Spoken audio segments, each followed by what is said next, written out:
Hello everyone. ఈ వీడియోలో మనం ఎంటర్‌ప్రెన్యూర్‌షిప్ డెవలప్‌మెంట్‌లో ఫస్ట్ యూనిట్ నేర్చుకుందాం. అందులో ఫస్ట్ టాపిక్ ఏంటంటే మనకి ఇంట్రడక్షన్ టు ఎంటర్‌ప్రెన్యూర్‌షిప్. సో, మనకి ఫస్ట్ ఎంటర్‌ప్రెన్యూర్‌షిప్ అంటే ఏంటి? ఓకే.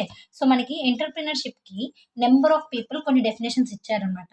జనరల్‌గా ఎంటర్‌ప్రెన్యూర్‌షిప్ అంటే ఏంటంటే ఒక పర్సన్ ఒక బిజినెస్‌ని స్టార్ట్ చేసి దాన్ని ఆయన సొంతం చేసుకోవడం. ఓకే. సో, దాన్ని ఒక్కొక్క పర్సన్ ఎలా డిఫైన్ చేశారని చెప్పేసి చూద్దాం. ఫస్ట్ పర్సన్ ఎవరంటే రిచర్డ్ క్యాటిలాన్. సో, ఈ పర్సన్ ఏం చెప్పారంటే ఇప్పుడు ఎంటర్‌ప్రెన్యూర్‌షిప్ అంటే ఇప్పుడు ఎంటర్‌ప్రెన్యూర్స్ అంటే ఎవరంటే, ఇప్పుడు మనకి కొన్ని రిసోర్సెస్‌ని తీసుకోవాలి. ఓకే. కొన్ని రిసోర్సెస్‌ని ఒక ప్రైజ్‌లో ఒక అమౌంట్‌లో తీసుకొని, దాన్ని మనము ఇష్టం వచ్చిన రేట్‌లో అంటే లేకపోతే ఇష్టం వచ్చిన ప్రైసెస్‌లో అమ్మితే, దాన్ని మనం ఎంటర్‌ప్రెన్యూర్‌షిప్ లేకపోతే ఎంటర్‌ప్రెన్యూర్స్ అని చెప్పేసి అంటామని చెప్పేసి ఈయన డిఫైన్ చేశారనమాట. ఓకే. సో, ఇప్పుడు మనకి సర్టెన్ ప్రైస్‌కి ఆయన తీసుకొని అన్‌సర్టెన్ ప్రైస్‌లో ఆయన అమ్ముతుండంటే, దానివల్ల ఆయన ఏం చేస్తున్నట్టు కొంచెం రిస్క్ అనేది ఎక్కువ తీసుకునే ఛాన్సెస్ అనేవి ఉంటాయి అని చెప్పేసి చెప్పాడనమాట. నెక్స్ట్ పర్సన్ ఎవరంటే జోసెఫ్ స్కంపీటర్. సో, మనకి జోసెఫ్ స్కంపీటర్ అనేవాడు ఏం చెప్పిండంటే మనకి జోసెఫ్స్ కంప్యూటర్. సో, ఈ పర్సన్ మనకి ఏం చెప్పారంటే ట్రైనర్ అనేవాడు ఎవడంటే ఒక ఇన్నోవేటర్. సో, ఇన్నోవేటర్ అంటే ఏంటంటే ఒక న్యూ ప్రొడక్ట్స్‌ని అంటే కొత్త కొత్త ప్రొడక్ట్స్‌ని లైక్ తీసుకురావడం లాగా ఉంటుంది కదా! సో, ఆ పర్సన్‌ని మనం ఇన్నోవేటర్ అని చెప్పేసి అంటామనమాట. ఓకే. సో, ఎంటర్‌ప్రెన్యూర్ అనేవాడు ఒక ఇన్నోవేటర్. ఆయన ఏం చేస్తుండంటే కొత్త ప్రొడక్ట్స్‌ని, కొత్త ప్రొడక్షన్ మెథడ్స్‌ని లేకపోతే రా మెటీరియల్స్‌ని కొత్త కొత్త సోర్సెస్‌లో ఇంట్రడ్యూస్ చేసేవాడు. ఎంటర్‌ప్రెన్యూర్ అనేవాడు అని చెప్పేసి చెప్పాడనమాట. నెక్స్ట్ పర్సన్ ఎవరంటే పీటర్ ఎఫ్ డ్రంకర్. ఏం చెప్పారంటే ఇప్పుడు మనకి ఎంటర్‌ప్రెన్యూర్స్ ఏం చేస్తున్నారంటే చేంజ్ కోసం ఇప్పుడు ఫర్ ఎగ్జాంపుల్ ఒక బిజినెస్ ఉందనుకుందాం. సో, ఆ బిజినెస్‌లో కొన్ని చేంజెస్ చేయడం కోసం సెర్చ్ చేయడం గాని, లేకపోతే కొత్త కొత్త ఆపర్చునిటీస్‌ని ఎక్స్‌ప్లోర్ చేయడం లాంటివి చేస్తే ఆయనని మనం ఎంటర్‌ప్రెన్యూర్ అని చెప్పేసి అంటామని చెప్పేసి చెప్పారనమాట. సో, ఈ 3 డిఫరెంట్ పర్సన్స్ 3 డెఫినిషన్స్ అనేవి ఇచ్చారనమాట. సో, మనకి ఎంటర్‌ప్రెన్యూర్‌షిప్ యొక్క క్యారెక్టరిస్టిక్స్ ఎలా ఉంటాయంటే, ఫస్ట్ వన్ ఏంటంటే రిస్క్ టేకింగ్ ఎబిలిటీ. సో, మనకి ఒక కొత్త బిజినెస్ స్టార్ట్ చేస్తున్నామంటే, అక్కడ మనకి ప్రాఫిట్స్ రావచ్చు, లేకపోతే లాసెస్ రావచ్చు. సో, ఆ రెండిటిని కూడా బేస్ చేసుకొని అంటే ఇప్పుడు మనం అక్కడ రిస్క్ తీసుకుంటాం అనమాట. ప్రాఫిట్ వస్తే ఓకే. బట్ లాస్ వస్తే ప్రాబ్లమ్ గదా! సో, అలా రిస్క్ తీసుకునే ఎబిలిటీ అనేది ఉంటది ఎంటర్‌ప్రెన్యూర్‌కి అని చెప్పేసి చెప్పారనమాట. Next innovation. సో, ఇన్నోవేషన్ అంటే ఏందంటే కొత్త కొత్త మెథడ్స్‌ని లేకపోతే కొత్త బిజినెస్ ఐడియాస్‌ని ఇలాంటివి మనకి ఇంట్రడ్యూస్ చేస్తుందని చెప్పేసి చెప్పారనమాట. Next leadership. సో, దీని యొక్క మెయిన్ క్యారెక్టరిస్టిక్ ఏంటంటే లీడర్‌షిప్ అనమాట ఎంటర్‌ప్రెన్యూర్స్‌కి ఉండేది. Next decision making ability. So, మనము ఒక బిజినెస్ స్టార్ట్ చేస్తున్నామంటే ఎలా తీసుకోవాలి? ఏ డెసిషన్ అయితే కరెక్ట్‌గా ఉంటుంది? దాన్ని బేస్ చేసుకొని ఉంటుందనమాట. సో, ఆ ఎబిలిటీ అనేది కూడా దీని యొక్క క్యారెక్టరిస్టిక్. నెక్స్ట్ వన్ ఏంటి? Self confidence. సో, మనకి సెల్ఫ్ కాన్ఫిడెన్స్ లేనిది మనం ఒక బిజినెస్ స్టార్ట్ చేసినా కానీ, అది ఇప్పుడు మనకి కాన్ఫిడెన్స్ లేకపోతే మనం లూజ్ అయ్యే ఛాన్సెస్ అనేవి కూడా ఉంటాయి కదా! సో, అది కూడా ఒక క్యారెక్టరిస్టిక్ అనమాట. క్రియేటివిటీ అనేది ఉండాలి అండ్ గోల్ ఓరియంటేషన్. సో, మన యొక్క మెయిన్ గోల్ ఏదైతే ఉందో దాన్ని రీచ్ అయ్యేటట్టుగా ఉంటుందనమాట. Next adaptability. సో, అడాప్టబిలిటీ అంటే ఏంటంటే మనకి సిట్యుయేషన్‌ని బట్టి అక్కడ చేంజెస్ ఎలా అయితే ఉండాలో అలా చేంజ్ అయ్యే క్యారెక్టరిస్టిక్ అనేది ఎంటర్‌ప్రెన్యూర్‌షిప్‌కి ఉంటుందని చెప్పేసి చెప్పారనమాట. నెక్స్ట్ ఏంటి ప్రాబ్లమ్ సాల్వింగ్ ఎబిలిటీ. మనకొక ప్రాబ్లమ్‌ని ఈజీగా ఎలా సాల్వ్ చేయాలి అనే ఎబిలిటీ అనేది కూడా దీని యొక్క క్యారెక్టరిస్టిక్ అని చెప్పేసి చెప్పారు. Next functions of an entrepreneurship. So, దీని యొక్క ఫంక్షన్స్ ఏంటివి అనంటే ఐడెంటిఫైయింగ్ బిజినెస్ ఆపర్చునిటీస్. సో, మనకి బిజినెస్‌ని స్టార్ట్ చేస్తున్నామంటే దాని యొక్క ఆపర్చునిటీస్ ఎలా ఉన్నాయి? ఎక్కడున్నాయి? అని చెప్పేసి ఐడెంటిఫై చేసుకోవడం కూడా దీని యొక్క ఫంక్షన్ అనమాట. Next organising resources. సో, మనం ఒక బిజినెస్ స్టార్ట్ చేస్తున్నామంటే మనకి ప్రొడక్ట్స్ కావచ్చు, లేకపోతే ఏదైనా మోడల్స్ గానీ, రిసోర్సెస్ లాంటివన్నిటిని కూడా ఆర్గనైజ్ చేసుకోవాలి. సో, ఇదొక ఫంక్షన్ అనమాట. నెక్స్ట్ ఇన్నోవేషన్ అంటే మనకు ఆల్రెడీ తెలుసు. న్యూ ప్రొడక్ట్స్ గానీ, లేకపోతే న్యూ ఐడియాస్ లాంటివి క్రియేట్ చేసుకోవడం. Next risk bearing. సో, మనము ఒక బిజినెస్ స్టార్ట్ చేస్తున్నామంటే రిస్క్ అనేది తీసుకోవాలి కదా! సో, మనం రిస్క్‌ని కూడా బేర్ చేసేటట్టు ఉండాలనమాట. నెక్స్ట్ డెసిషన్ మేకింగ్ ఆల్రెడీ మనకు తెలుసు. And management and supervision. ఇది కూడా దీని యొక్క ఫంక్షన్ అనమాట. Okay. Next concept of entrepreneurship. So, మన కాన్సెప్ట్ ఆఫ్ ఎంటర్‌ప్రెన్యూర్‌షిప్‌లో ఏందంటే ఒక బిజినెస్‌ని స్టార్ట్ చేసే ప్రాసెస్‌ని మనం ఎంటర్‌ప్రెన్యూర్‌షిప్ అని అంటున్నాం. Okay. The process of identifying opportunities, organising resources, taking risk and creating a new business is entrepreneurship. Entrepreneurship అంటే ఏంటి? ఆపర్చునిటీస్‌ని ఐడెంటిఫై చేసుకోవడం, బిజినెస్‌ని స్టార్ట్ చేయడం, ఇన్నోవేషన్స్ చేయడం అండ్ రిస్క్‌ని తీసుకోవడం. ఇది ఎంటర్‌ప్రెన్యూర్‌షిప్ అంటే. సో, నెక్స్ట్ ఏంటంటే key elements of entrepreneurship. So, మనకి ఎంటర్‌ప్రెన్యూర్‌షిప్‌కి దీనిలో మెయిన్ ఎలిమెంట్స్ ఏంటివంటే ఫస్ట్ వన్ ఏంటి? ఇన్నోవేషన్స్ ఉండాలి. అంటే కొత్త కొత్త ప్రొడక్ట్స్‌ని లేకపోతే మోడల్స్‌ని క్రియేట్ చేసేటట్టు ఉండాలనమాట. రిస్క్ టేకింగ్ అనేది ఖచ్చితంగా ఉండాలి. And organising resources like land, labour, technology ఇలాంటివన్నిటిని ఉండాలి. డైనమిక్ ప్రాసెస్ అంటే ఏంటంటే మూమెంట్ని బట్టి, అంటే అక్కడ మనకి చేంజెస్ కావాల్సి వస్తే చేంజ్ అయ్యేటట్టుగా ఉండాలన్నమాట ప్రాసెస్ అనేది. లీడర్షిప్ ఉండాలి అండ్ మేనేజ్మెంట్ స్కిల్స్ ఉండాలి, హ్యూమన్ రిలేషన్స్ కూడా ఉండాలన్నమాట. ఇవన్నీ ఎలిమెంట్స్ ఆఫ్ ఎంటర్‌ప్రెన్యూర్‌షిప్. సో మనకి ఎంటర్‌ప్రెన్యూర్‌షిప్ గ్రోత్‌కి ఫ్లో చార్ట్ లాగా అనమాట. ఎట్లుంటదంటే ఫస్ట్ ఎంటర్‌ప్రెన్యూర్‌షిప్ అంటే ప్రాసెస్ స్టార్ట్ చేయడం అనమాట. ఒక బిజినెస్‌ని స్టార్ట్ చేయడం లాగా. ఓకే. ఆపర్చునిటీస్‌ని ఐడెంటిఫై చేస్తున్నాం. ఓకే. ఐడెంటిఫై చేసి కొత్త బిజినెస్ స్టార్ట్ చేసి అందులో ఇన్నోవేషన్స్ అనేవి చేస్తున్నాం. అంటే కొత్త కొత్త ప్రొడక్ట్స్ కానీ లేకపోతే ఐడియాస్, టెక్నిక్స్‌ని, టెక్నాలజీస్‌ని ఇంప్రూవ్ చేయడం లాగా. దాని నుంచి ప్రొడక్షన్స్ అనేవి వస్తాయి మనకి. అంతే కదా! మనం ఎంప్లాయ్‌మెంట్ గానీ ఇట్లాంటివన్నీ ప్రొవైడ్ చేసి కొత్త కొత్తవి పెడుతున్నామంటే దాన్ని బట్టి డెవలప్ చేస్తే మనకి ప్రొడక్షన్ అనేది వస్తది. దాని నుంచి మనకేమొస్తుంది? హయ్యర్ ఇన్‌కమ్ అనేది వస్తది. దాని నుంచి మనకి ఎకనామికల్‌గా గ్రోత్ అనేది ఇంప్రూవ్ అవుతదనమాట. ఇది flow of entrepreneurship and growth. Entrepreneurship అనేది ఎకనామికల్ గ్రోత్‌ని ఎలా ప్రమోట్ చేస్తుంది అని చెప్పేసి అనమాట. సో ఫస్ట్ వన్ ఏంటంటే యుటిలైజేషన్ ఆఫ్ రిసోర్సెస్. సో మనకి ఎకనామికల్ గ్రోత్ రావాలంటే ఉన్న రిసోర్సెస్ అన్నిటిని కూడా క్లియర్‌గా మనకి ఎట్లయితే యూజ్ చేసుకోవాలనో అలా యూజ్ చేసుకోవాలనమాట. రిసోర్సెస్ అంటే ఏంటి? జనరల్‌గా ల్యాండ్, లేబర్, క్యాపిటల్, టెక్నాలజీ లేకపోతే రా మెటీరియల్స్ ఇవన్నీ ఉంటాయి కదా! వాటన్నిటిని క్లియర్‌గా ఎలా అయితే యూజ్ చేయాలో అలా యూజ్ చేయడం అనమాట. నెక్స్ట్ ఇన్నోవేషన్స్ అంటే కొత్త కొత్త ఐడియాస్‌ని ఇంప్లిమెంట్ చేయొచ్చు. లేకపోతే ఇంట్రడ్యూస్ చేయడం లాంటివి. టెక్నాలజీస్ మనం ఎక్కడెక్కడ ఎలాంటి టెక్నాలజీస్ యూజ్ చేయాలి, లైక్ సాఫ్ట్‌వేర్ గానీ, హార్డ్‌వేర్ లాంటి టెక్నాలజీస్‌ని ఎలా ఇంప్లిమెంట్ చేస్తున్నామని చెప్పేసి చూసుకోవాలనమాట. నెక్స్ట్ వన్ ఏంటి? Industrial development. సో మనకి ఒక బిజినెస్ స్టార్ట్ చేస్తున్నామంటే దాని యొక్క గ్రోత్ ఇంప్లిమెంట్ అవ్వాలంటే దాని ఇండస్ట్రియల్ డెవలప్‌మెంట్ అనేది ఉండాలి. Okay. Next market expansion. So నువ్వు ఒక బిజినెస్ స్టార్ట్ చేస్తున్నావంటే జనరల్‌గా స్టార్ట్ చేసి దాన్ని పబ్లిసిటీ చేయకుండా జస్ట్ నీ వరకే పెట్టుకున్నావనుకో, దానికి ఏమవుతుంది? గ్రోత్ అనేది, ఎకనామికల్ గ్రోత్ అనేది ఇంప్లిమెంట్ అవ్వదనమాట. సో మార్కెట్‌లోకి రిలీజ్ అయ్యేటట్టుగా చేయాలి. అంటే ఎక్స్‌పాండ్ చేయాలనమాట మార్కెట్‌లోకి. అలా చేయడం వల్ల మనకి ఎకనామికల్ గ్రోత్ అనేది వస్తది. సో దీన్ని మనం ఎట్లా రాయొచ్చంటే 4 పాయింట్స్ లెక్క మెన్షన్ చేసి ఒక్కొక్క దాని గురించి డీటెయిల్‌గా మనం రాయొచ్చు. నెక్స్ట్ ఎంటర్‌ప్రెన్యూర్‌షిప్ యొక్క మేజర్ రోల్స్ ఏంటేంటి అంటే క్యాపిటల్ ఫార్మ్ చేస్తది. ఓకే. నెక్స్ట్ ఎంప్లాయ్‌మెంట్ జనరేషన్ అంటే ఎంప్లాయీ జనరేషన్ లాంటిది. అంటే ఇప్పుడు మనకి ఇక్కడ ఏం చేస్తుందంటే ఎంప్లాయ్‌మెంట్ అనేది ప్రొవైడ్ చేస్తుందన్నట్టు.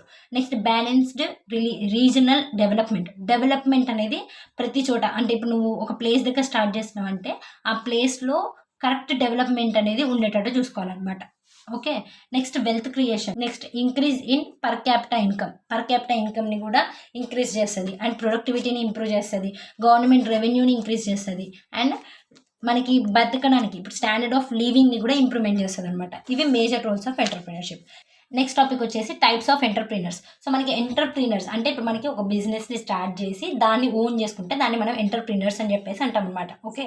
ఒక పర్సన్ ఒక బిజినెస్‌ని స్టార్ట్ చేసి దాన్ని ఆయన సొంతంగా నడిపితే దాన్ని మనం ఎంటర్‌ప్రెన్యూర్స్ అని చెప్పేసి అంటాం. సో మనకి ఇందులో టైప్స్ ఉంటాయన్నమాట. అంటే డిఫరెంట్ పీపుల్ ఉంటారు. కొన్ని డిఫరెంట్ ఎంటర్‌ప్రెన్యూర్స్ అనేవాళ్ళు ఉంటారు. అందులో ఫస్ట్ వన్ ఏంటంటే ఇన్నోవేటివ్ ఎంటర్‌ప్రెన్యూర్స్. నార్మల్‌గా ఇన్నోవేషన్ అంటే ఏంటి? న్యూ ప్రొడక్ట్స్ కావచ్చు, లేకపోతే మోడల్స్ లాంటివి క్రియేట్ చేయడం అని చెప్పేసి చెప్పాం కదా! సో మనకి ఒక పర్సన్ ఎవరైతే కొత్త ప్రొడక్ట్స్‌ని గానీ, టెక్నిక్స్‌ని గానీ, బిజినెస్ మోడల్స్‌ని ఇంట్రడ్యూస్ చేస్తున్నారో దాన్ని మనం ఇన్నోవేటివ్ ఎంటర్‌ప్రెన్యూర్స్ అని చెప్పేసి అంటామనమాట వాళ్ళని. ఓకే. సో దీని యొక్క ఫీచర్స్ ఎలా ఉంటాయంటే హైలీ క్రియేటివ్. సో మనం కొత్తగా స్టార్ట్ చేసినామంటే క్రియేటివిటీ అనేది యూజ్ చేయాలి. Okay. Next bring innovation to market. So మార్కెట్‌లోకి కొత్త ప్రొడక్ట్స్‌ని లాంచ్ చేయడం లాంటివి, ఇలాంటివి కూడా దీని యొక్క ఫీచర్ అనమాట. Take high risk. సో అలాంటిది ఇంతకుముందు ఎప్పుడు లేకుండా ఫస్ట్ టైమ్ స్టార్ట్ చేస్తున్నారంటే ఖచ్చితంగా రిస్క్ అనేది తీసుకుంటున్నారనమాట. సో దీని యొక్క ఫీచర్స్ ఇవి. సో దీనికి మనం ఒక ఎగ్జాంపుల్ చెప్పాలంటే కొత్త ఏఐ సాఫ్ట్‌వేర్‌ని స్టార్టప్ లెక్క డెవలప్ చేద్దాం అనుకుంటున్నారు అనుకుందాం. సో అలాంటిది ఇంతకుముందు ఎక్కడా లేదు. ఎగ్జాంపుల్ చెప్పాలంటే చాట్ జీపీటీ ఉందనుకుందాం. సో ఈ చాట్ జీపీటీ అనే ఐడియాని క్రియేట్ చేసిన వాడు ఏంటి? ఇన్నోవేటివ్ ఎంటర్‌ప్రెన్యూర్ అనమాట. ఎందుకంటే ఫస్ట్ టైమ్ ఆయననే లాంచ్ చేస్తుండు. అంటే ఇంట్రడ్యూస్ చేస్తుండు అనమాట. ఆయన రిస్క్ తీసుకుండు అక్కడ. మనం అది స్టార్ట్ చేస్తే ఎలా ఉంటది, ఏంటని చెప్పేసి తెలవకుండానే రిస్క్ తీసుకొని స్టార్ట్ చేసిండు. మార్కెట్‌లోకి ఇచ్చిండనమాట. సో దీని యొక్క ఎగ్జాంపుల్ ఇది. ఓకే. నెక్స్ట్ వన్ ఏంటి? ఇమిటేటివ్ ఎంటర్‌ప్రెన్యూర్స్. సో నేమ్‌లోనే ఉంది ఇమిటేటివ్. అయితే ఇక్కడ ఏం జరుగుతుందంటే ఇన్నోవేటివ్ ఎంటర్‌ప్రెన్యూర్స్ ఉన్నారు కదా! వాళ్ళ నుంచి అంటే వాళ్ళ ఐడియాస్ ఉంటాయి కదా! వాటిని అడాప్ట్ చేసుకొని అంటే తీసుకొని వాటిని కాపీ చేసి డెవలప్‌మెంట్ చేస్తే వాళ్ళని మనం ఇమిటేటివ్ ఎంటర్‌ప్రెన్యూర్స్ అని చెప్పేసి అంటామనమాట. ఓకే. సో దీని యొక్క ఫీచర్స్ ఎలా ఉంటాయంటే లోవర్ రిస్క్. ఎందుకంటే ఆల్రెడీ ఉన్నదాన్నే వాళ్ళు మళ్ళీ డెవలప్ చేస్తున్నారు కాబట్టి రిస్క్ అనేది ఎక్కువ ఉండదనమాట. ఓకే. ఇప్పుడు మనకి ఇన్నోవేటివ్‌లో ఏంటి? కొత్త ప్రొడక్ట్స్‌ని ఇంట్రడ్యూస్ చేస్తున్నారు కదా! ఆ ప్రొడక్ట్స్‌లోనే కొంచెం ఇంప్రూవ్‌మెంట్ అనేది ప్రొవైడ్ చేస్తారనమాట. ఓకే. ఇది మనకి ఎక్కువ వేరే డెవలపింగ్ కంట్రీస్‌లో బాగా కామన్‌గా ఉండే ఒక ఎంటర్‌ప్రెన్యూర్స్ అనమాట వీళ్ళు. ఓకే. సో, దీనికి ఒక ఎగ్జాంపుల్ చెప్పాలంటే, ఇప్పుడు మనకి ఫేమస్ ఫుడ్ ఎక్కడైతే ఉందో, ఆ ఫేమస్ ఫుడ్‌నే సేమ్ తీసుకొని సిమిలర్‌గా ఇంకో రెస్టారెంట్‌ని ఓపెన్ చేస్తున్నారు. సో, దానివల్ల ఏమవుతుంది? పీపుల్ అనేవాళ్ళు వస్తారు తప్ప, మనకి ఎలాంటి రిస్క్ అనేది ఉండదు కదా! ఆల్రెడీ ఉంది కాబట్టి, అది మనకి ప్రాఫిట్ ఉంటుందో, లాస్ ఉంటుందో అని చెప్పేసి టెన్షన్ అక్కడ ఉండదనమాట. నెక్స్ట్ థర్డ్ వన్ వచ్చేసి ఫ్యాబియన్ ఎంటర్‌ప్రెన్యూర్స్. సో, ఇక్కడ ఏంటంటే మనకి సేమ్ ఇన్నోవేషన్‌లో నుంచి చిన్నగా కాషన్స్ అనేవి తీసుకుంటారు. అంటే ఇప్పుడు మనకి అడాప్ట్ చేసుకుంటారన్నమాట. కాపీ చేసుకుంటారు. బట్ ఇక్కడ ఏంటంటే చాలా కాషన్స్‌గా ఉంటారు. అంటే ఇప్పుడు మనకి దీని మీనింగ్ ఏందంటే కస్టమర్ అడిగినప్పుడు అంటే ఇప్పుడు కస్టమర్ ఉన్నారనుకుందాం. దాన్ని బేస్ చేసుకొని అక్కడ ఖచ్చితంగా చేంజ్ అవసరం ఉందా? లేదా? అని చూసి దాన్ని బట్టి ఇన్నోవేషన్స్‌ని చిన్న చిన్నగా డెవలప్ చేస్తారనమాట. అది ఫ్యాబియన్ ఎంటర్‌ప్రెన్యూర్స్. సో, దీని యొక్క ఫీచర్స్ ఏంటి? Conservative, okay. And risk hours and change only when necessary. అవసరం ఉన్నప్పుడు మాత్రమే చేంజ్ అవుతుంది. సో, దీనికి ఎగ్జాంపుల్ చెప్పాలంటే షాప్ ఓనర్ ఒక డిజిటల్ పేమెంట్స్‌ని స్టార్ట్ చేస్తుండు అనుకోండి. ఆయన ఎప్పుడు స్టార్ట్ చేస్తుండు? Customer demand. ఇప్పుడు కస్టమర్ నాకు ఇట్లా డిజిటల్ పేమెంట్స్ అనేది కావాలి అని చెప్పేసి కస్టమర్ అడిగితే అప్పుడు షాప్ ఓనర్ అనేవాడు స్టార్ట్ చేస్తుండు అనమాట. అంటే కస్టమర్‌ని బేస్ చేసుకొని వాళ్ళకి చేంజ్ అనేది ఖచ్చితంగా కావాలి. నెసెసరీ అయితేనే ఇన్నోవేటివ్ నుంచి తీసుకుంటున్నాం. అడాప్ట్ చేసుకుంటాం అనమాట. అది Fabian entrepreneurs. Next drone entrepreneurs. So, drone entrepreneurs ఏంటంటే మనకి ఇన్నోవేషన్స్ గానీ, కొత్త కొత్త మెథడ్స్‌ని గానీ ఇదేంటంటే అడాప్ట్ చేసుకోదు. అస్సలే చేసుకోదు. కానీ ఇప్పుడు మనకి అక్కడేంటంటే బిజినెస్ అనేది చాలా లాస్, ఇప్పుడు మనకి ప్రాఫిట్ గానీ లేకపోతే లాస్ గానీ ఉందనుకోండి. అక్కడ బాగా లాస్ వచ్చింది. బట్ నీకక్కడ ఏంటంటే కొత్త ప్రొడక్ట్స్‌ని గానీ, కొత్త మెథడ్స్‌ని నువ్వు అడాప్ట్ చేసుకోవాలనుకోండి. అలా చెయ్యకుండా అట్లనే ఆహ్, ఆహ్, ఎంటర్‌ప్రెన్యూర్‌షిప్‌ని అంటే ఒక బిజినెస్‌ని రన్ చేస్తూ ఉంటే వాళ్ళని మనం డ్రోన్ ఎంటర్‌ప్రెన్యూర్స్ అని చెప్పేసి అంటాం. ఓకే. దీని యొక్క ఫీచర్స్ ఏంటంటే రెసిస్టెన్స్ టు చేంజ్. సో, మనకి చేంజ్ అనేది మాకొద్దు అని చెప్పేసి చెప్పే టైప్ అనమాట వీళ్ళు. ఓకే. ట్రెడిషనల్ మెథడ్స్‌ని మాత్రమే ఫాలో అవుతారు. సో, దీనికి ఎగ్జాంపుల్ చెప్పాలంటే ఇప్పుడు మనకి యూపీఐ పేమెంట్స్ గానీ, ఆన్‌లైన్ సేల్స్‌ని ఒక స్టోర్‌లో ఖచ్చితంగా అవి ఉంటే బెనిఫిట్ ఉంటది. అంటే ఇప్పుడు మనకి కొత్త మెథడే కదా అది. దాన్ని యూజ్ చేసుకుంటే బెనిఫిట్ ఉంటదన్నా గానీ, ఒక స్టోర్‌లో మాకొద్దు అని చెప్పేసి వదిలేసుకోవడం అనమాట. Okay. So, types based on business size. Business సైజ్‌ని బేస్ చేసుకొని ఉండే టైప్స్ ఏంటేంటివంటే first one small business entrepreneurs. So, small business entrepreneurs పేరులోనే తెలుస్తుంది మనకి. అక్కడేంటి బిజినెస్ అనేది స్మాల్ బిజినెస్‌ని స్టార్ట్ చేస్తున్నారు. అది గూడా విత్ లిమిటెడ్ ఇన్వెస్ట్‌మెంట్. అంటే ఇప్పుడు మనకి ఇంత నుంచి ఇంతవరకు మాత్రమే ఇన్వెస్ట్‌మెంట్ ఛాన్స్ ఉంది. సో, దాన్ని బేస్ చేసుకొని చిన్న బిజినెస్‌ని స్టార్ట్ చేయడం అనమాట. సో, దీనికి ఎగ్జాంపుల్ టీ స్టాల్ ఉంది. గ్రోసరీ స్టోర్ ఇట్లాంటివన్నీ ఏంటివి చిన్న చిన్న బిజినెసెస్ గదా! అలాంటివి స్టార్ట్ చేస్తే దాన్ని మనం స్మాల్ బిజినెస్ ఎంటర్‌ప్రెన్యూర్స్ అని చెప్పేసి అంటాం. సెకండ్ వన్ ఏంటి స్కేలబుల్ స్టార్టప్ ఎంటర్‌ప్రెన్యూర్స్. సో, మనకి ఇక్కడ ఒక బిజినెసే స్టార్ట్ చేస్తారు. స్టార్టప్ బిజినెసే. కానీ ఇక్కడ ఏందంటే మనకి హై గ్రోత్ పొటెన్షియల్ ఉంటది. అండ్ హై ఇన్నోవేషన్స్ అనేవి ఉంటాయన్నమాట. సో, దీనికి ఎగ్జాంపుల్ చెప్పాలంటే యాప్స్ కావచ్చు, లేకపోతే సాఫ్ట్‌వేర్ డెవలప్‌మెంట్. యాప్స్ అనేవి ఒక స్టార్టప్ లెక్క స్టార్ట్ చేసినా గానీ గ్రోత్ అనేది గ్రాడ్యువల్‌గా పెరుగుతూనే ఉంటదన్నమాట. Okay. Next large company entrepreneurs. So, మనకి లార్జ్ కంపెనీ ఎంటర్‌ప్రెన్యూర్స్ అంటే ఏందంటే ఒక కంపెనీ ఓన్లీ ఒకటే కంపెనీలో డిఫరెంట్ న్యూ ప్రొడక్ట్స్‌ని డెవలప్ చేసి ఆ బిజినెస్‌ని ఎక్స్‌పాండ్ చేయడానికి ట్రై చేస్తే దాన్ని మనం లార్జ్ కంపెనీ ఎంటర్‌ప్రెన్యూర్స్ అని చెప్పేసి అంటాం. Okay. Next based on motivation. So, based on మోటివేషన్‌లో మనకి టైప్స్ ఉన్నాయన్నమాట. ఫస్ట్ వన్ ఏంటంటే ప్యూర్ ఎంటర్‌ప్రెన్యూర్స్. ప్యూర్ ఎంటర్‌ప్రెన్యూర్స్ అంటే ఏందంటే వాళ్ళకి ప్రాఫిట్ కోసం గాదు. వాళ్ళకేంటంటే ఆ బిజినెస్ స్టార్ట్ చేయాలని కోరిక, ప్యాషన్ గానీ, లేకపోతే డిజైర్ లాంటివి ఉన్నవాళ్ళు స్టార్ట్ చేస్తారు. బట్ అక్కడ మనకేందంటే ప్రాఫిట్‌తోని అవసరం లేదు అని అనుకునే వాళ్ళని ప్యూర్ ఎంటర్‌ప్రెన్యూర్స్ అని చెప్పేసి అంటాం. Next induced entrepreneurs. So, induced entrepreneurs అంటే ఏందంటే గవర్నమెంట్ మనకి సబ్సిడీస్ గానీ, లేకపోతే లోన్స్ లాంటివి ప్రొవైడ్ చేస్తాయి గదా! వాటిని చూసుకొని మోటివేట్ అయ్యి కొత్త బిజినెస్‌ని స్టార్ట్ చేస్తే దాన్ని మనం ఇండ్యూస్డ్ ఎంటర్‌ప్రెన్యూర్స్ అని చెప్పేసి అంటామనమాట. ఓకే. దీనికి ఎగ్జాంపుల్ చూసినట్లయితే మ్యానుఫ్యాక్చరింగ్ యూనిట్ యూజింగ్ స్కీమ్స్‌ని యూజ్ చేసుకొని కొత్త కొత్త యూనిట్స్‌ని స్టార్టప్ చేయడం అనమాట. Okay. Next motivated entrepreneurs. Motivated అంటే ఏందంటే ఇప్పుడు మనకి పక్కన వాళ్ళెవరైనా అట్లా ఒక బిజినెస్ స్టార్ట్ చేసి సక్సెస్ అయితే, దాని నుంచి మళ్ళా మనం గూడా ట్రై చేయొచ్చు కదా! అని జెప్పేసి స్టార్ట్ చేయడం అనమాట. సో, దీనికి ఎగ్జాంపుల్ చెప్పాలంటే యూట్యూబ్‌లో ఎడ్యుకేషనల్ ఛానెల్స్ వేరే వాళ్ళే డెవలప్ అవుతున్నాయి. సో, మనం గూడా స్టార్ట్ చేస్తే మనకు గూడా డెవలప్‌మెంట్ వచ్చే ఛాన్సెస్ ఉన్నాయి అని జెప్పేసి మనం గూడా సక్సెస్ అవ్వచ్చు అని జెప్పేసి స్టార్ట్ చేస్తే దాన్ని మనం మోటివేటెడ్ ఎంటర్‌ప్రెన్యూర్స్ అని జెప్పేసి అంటామనమాట. Okay. Next based on development స్టేజ్‌ని బట్టి ఉంటది. సో, నెక్స్ట్ ఏంటి ఫస్ట్ వన్ ఏంది అందులో అంటే ఫస్ట్ జనరేషన్ ఎంటర్ప్రీనర్స్ అంటే ఏంటంటే ఫ్యామిలీ బిజినెస్ బ్యాక్గ్రౌండ్ లాంటిది ఏం లేకుండా ఫస్ట్ వాళ్ళే బిజినెస్ని స్టార్ట్ చేయడం. ఓకే, సో మనకి ఒక గ్రాడ్యుయేట్ అనేవాడు ఒక కొత్త టెక్నికల్ స్టార్టప్ని స్టార్ట్ చేయడం లాంటివి. అంటే అక్కడ తనకేంటి ఫ్యామిలీ బ్యాక్గ్రౌండ్ ఏం లేదు, గ్రాడ్యుయేట్ అయిపోయిండు, కొత్త బిజినెస్ని నేను ఎందుకు స్టార్ట్ చేయొద్దు, స్టార్టప్ పెడదామని చెప్పి స్టార్ట్ చేయడం అనమాట. సెకండ్ వన్ ఏంటి, సెకండ్ జనరేషన్ ఎంటర్ప్రీనర్స్. అంటే ఇక్కడ ఏంటంటే వాళ్ళ ఫ్యామిలీ నుంచి కంటిన్యూ చేస్తున్నారు అనమాట. సో వాళ్ళ ఫ్యామిలీలో ఒక పర్సన్ లైక్ ఆయన పని అయిపోయింది, నెక్స్ట్ ఇంకొకరు స్టార్ట్ చేయాలి వాళ్ళ ఫ్యామిలీ నుంచి అని చెప్పేసి అలా అలా అలా స్టార్ట్ చేయడం. సో దీనికి ఎగ్జాంపుల్ చెప్పాలంటే ఫ్యామిలీస్ టెక్స్టైల్ షాప్ ఉంటుంది కదా, దాన్ని మనం ఆన్లైన్ క్లాతింగ్ స్టోర్ లెక్క మార్చడము. అంటే మళ్ళీ దాన్ని మనం కంటిన్యూ చేసుకుంటూనే ఎక్స్పాండ్ చేసుకుంటూ పోతాం అనమాట ఫ్యామిలీ బిజినెస్ని. నెక్స్ట్ బేస్డ్ ఆన్ టెక్నాలజీని బేస్ చేసుకొని 2 types, technical and non technical. టెక్నికల్లో ఏంటంటే మనము టెక్నికల్ నాలెడ్జ్ కానీ స్కిల్స్ని బేస్ చేసుకొని ఉంటే దాన్ని మనం టెక్నికల్ ఎంటర్ప్రీనర్స్ అంటాం. అండ్ నాన్ టెక్నికల్ అంటే ఏంటంటే ఇప్పుడు మనకి ఇది మార్కెటింగ్, ఫినాన్స్, మేనేజ్మెంట్ మాత్రమే ఫోకస్ చేస్తుంది. అంటే టెక్నికల్ నాలెడ్జ్ ఏం లేకుండానే డైరెక్ట్ మార్కెటింగ్, ఫినాన్స్ దాన్ని చూసి బట్టి స్టార్ట్ చేస్తే దాన్ని మనం నాన్ టెక్నికల్ ఎంటర్ప్రీనర్స్ అని చెప్పేసి అంటాం. సో ఈ టైప్స్ని మీకు జస్ట్ షార్ట్కట్లో చెప్పాలంటే ఫస్ట్ టైప్స్లో ఏముంటాయంటే ఇన్నోవేటివ్, ఇమిటేటివ్, ఫ్యాబియన్, డ్రోన్. సో దీన్ని గుర్తుపెట్టుకోనికి ఇఫ్, ఐడి అని కూడా గుర్తుపెట్టుకోవచ్చు. ఓకే, ఇదంటే బిజినెస్ సైజ్ అంటే స్మాల్, లార్జ్, స్కేలబుల్, ఇది గుర్తుంటుంది. అండ్ నెక్స్ట్ మోటివేషన్లో ప్యూర్, ఇంపార్టెంట్, ఐఎంపీ, ఇంపార్టెంట్ అని చెప్పేసి గుర్తుపెట్టుకోవచ్చు వీటిని. ఫస్ట్ జనరేషన్, సెకండ్ జనరేషన్ జనరల్గా గుర్తుంటుంది. టెక్నాలజీలో టెక్నికల్, నాన్ టెక్నికల్ గుర్తుంటాయి. నెక్స్ట్ టాపిక్ ఏంటంటే differences between entrepreneur, manager and entrepreneur. So మనకి ఎంటర్ప్రీనర్ అంటే ఏంది, ఒక బిజినెస్ స్టార్ట్ చేసి దాన్ని ఓన్ చేసుకుంటే ఎంటర్ప్రీనర్ అంటాం. మేనేజర్ ఏం చేస్తాడు, ఆ బిజినెస్ ఇప్పుడు ఒక కంపెనీ కావచ్చు, ఆర్గనైజేషన్ ఉంది కదా, అందులో ఆపరేషన్స్ అన్నింటిని మేనేజ్ చేసేవాడు మేనేజర్ అనమాట.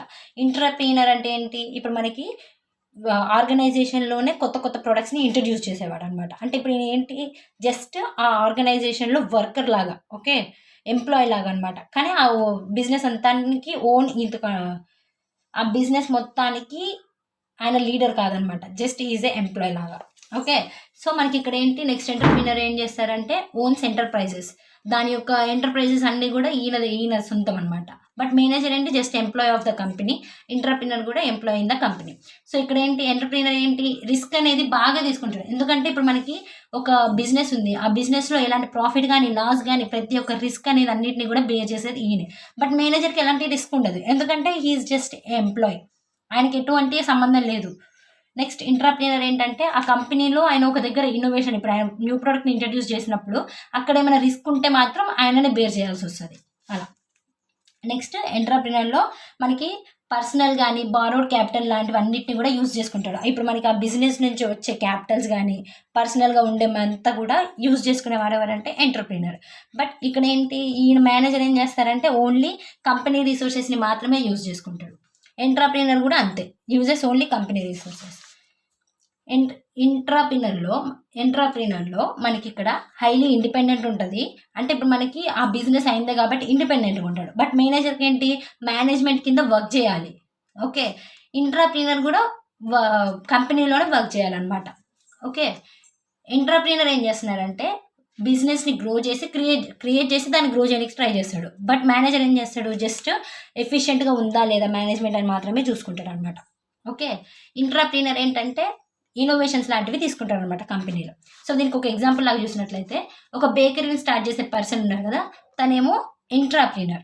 ఓకే, మేనేజింగ్ బేకరీ ఎంప్లాయీస్లో ఉంటారు కదా, ఎంప్లాయీస్ ఉంటారు కదా, వాళ్ళందరినీ మేనేజ్ చేసేటప్పుడు ఎవరంటే మేనేజర్ అనమాట.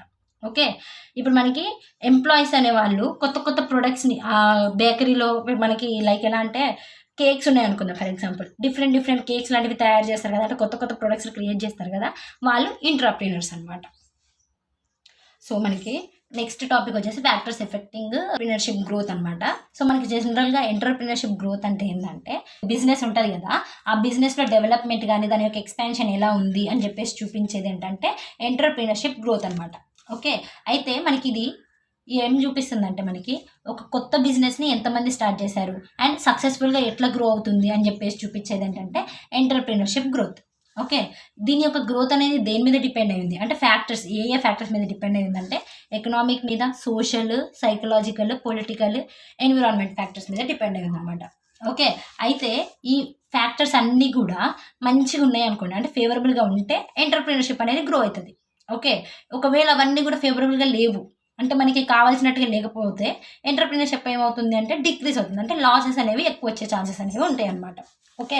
సో ఫ్యాక్టర్స్ ఎఫెక్టింగ్‌లో ఫస్ట్ ఫ్యాక్టర్ ఏంటంటే ఎకనామిక్ ఫ్యాక్టర్. సో ఎకనామిక్ ఫ్యాక్టర్స్‌లో మనకి కొన్ని టైప్స్ ఉన్నాయి. ఫస్ట్ వన్ ఏంటంటే అవైలబిలిటీ ఆఫ్ క్యాపిటల్. సో మనకి ఒక ఎంటర్‌ప్రెన్యూర్‌షిప్ అంటే ఒక బిజినెస్‌ని స్టార్ట్ చేయాలంటే మనకి క్యాపిటల్ అనేది అవైలబుల్ అయ్యేటట్టు ఉండాలి. ల్యాండ్ కావచ్చు, మెషిన్స్, మెటీరియల్స్, వేజెస్, మార్కెటింగ్ ఇలాంటివన్నీ కూడా ఉంటేనే మనకి గ్రోత్ అనేది వచ్చే ఛాన్సెస్ ఉంటాయి. దీనికి ఎగ్జాంపుల్ ఏంటంటే bakery shop. Next availability of labour.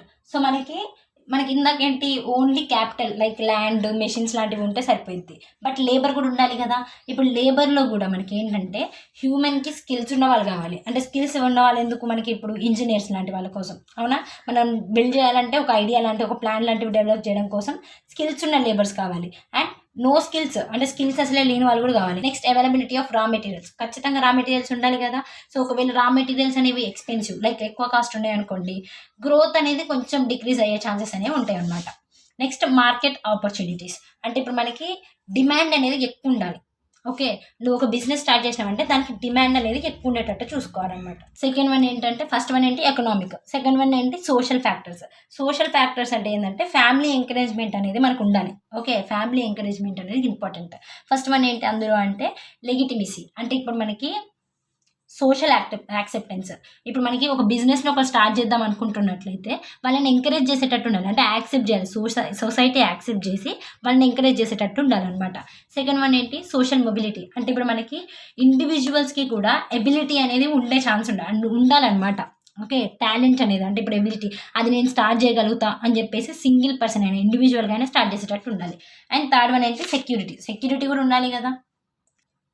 Third one ఏంటంటే psychological factors. First one economic, second one social, third one psychological factors. So మనకి ఇక్కడ సైకలాజికల్ అనేది ఏంటంటే డిజైర్ అని గుర్తుపెట్టుకోండి. ఓకే. మెయిన్ డిజైర్ అనేది ఉండాలి. ఫస్ట్ ల్యాండ్ ఉండాలి, ఎంకరేజ్మెంట్ ఉండాలి, డిజైర్ ఉండాలి. దీనిది సైకలాజికల్‌కి డిజైర్ ఉండాలి. సో ఫస్ట్ వన్ ఏంటి ఇందులో అంటే నీడ్ ఫర్ అచీవ్‌మెంట్. ఇప్పుడు మనకి గోల్‌ని రీచ్ అయితా అని చెప్పేసి ఒక స్ట్రాంగ్ డిజైర్ అనేది ఉండాలనమాట. ఇది మెయిన్ ఫ్యాక్టర్ అనమాట. అండ్ మోటివేషన్ అంటే ఎంకరేజ్మెంట్, సెల్ఫ్ కాన్ఫిడెన్స్ లాంటిది కూడా ఉండాలనమాట. ఓకే.